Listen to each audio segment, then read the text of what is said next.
السلام علیکم ورحمۃ اللہ وبرکاتہ۔ میں اپنے چینل اسلام قرآنک ٹیچر میں آپ کو خوش آمدید کہتی ہوں۔ آج ہم تختی نمبر 11 کا بقیہ حصہ پڑھیں گے۔ اسٹارٹ کر لیتے ہیں۔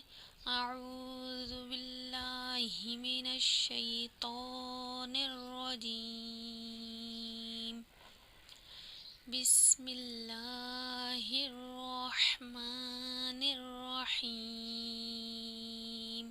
کاف حمزہ زبر کا، سین دو زبر سن، کا سن۔ یہ دیکھیے جی، کا پہ جھٹکا دے رہے ہیں کیونکہ الف کے اوپر ساکن آ گیا، یہ حمزہ بن گیا، اور حمزہ کے اوپر اگر یہ دال جیسی مڑی ہوئی شکل جزم کہلاتی ہے۔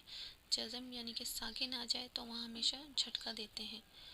کا سن، کاف دال زبر کد، ہا دو زبر حن، کد حن۔ یا غین پیش یو، نون یا زین نی، یو نی۔ لام غین زبر لو، واو دو زبر ون، لو ون۔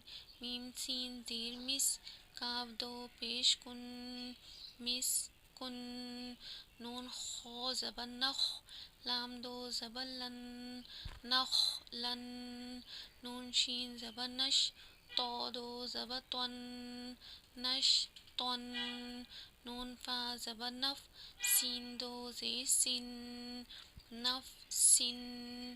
نون قوف زبر نق، عین دو زبر عن، نق عن۔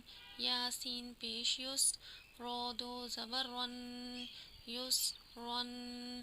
حمزہ با زبر اب، قوف کھڑا زبر قو، اب قو۔ یہ دیکھیں یا لکھا ہوا ہے، یہ صرف لکھا ہوا آتا ہے، پڑھتے نہیں ہیں اسے۔ عین دال زبر عد، نون دو زین نن، عد نن۔ عین شین زبر عش، رو دو زیر رن، عش رن۔ یا خو زبر یخ، شین کھڑا زبر شا، یخ شا۔ یا سین زبر یس، عین کھڑا زبر عا، یس عا۔ ابھی ہم نے یہ ہچے کر کے پڑھا ہے، اب ہم اس کا رواں پڑھ لیتے ہیں۔ کا سا، کد حا، یو نی، لغ وا، مسک، نخ لا، نش تو، نفس، نق عا، یس رو، اب قو، عدن، عشر، یخشا، یسعا۔ یہ یا لکھے ہوئے آ رہے ہیں، یہ صرف لکھے ہوئے آتے ہیں، پڑھے نہیں جاتے۔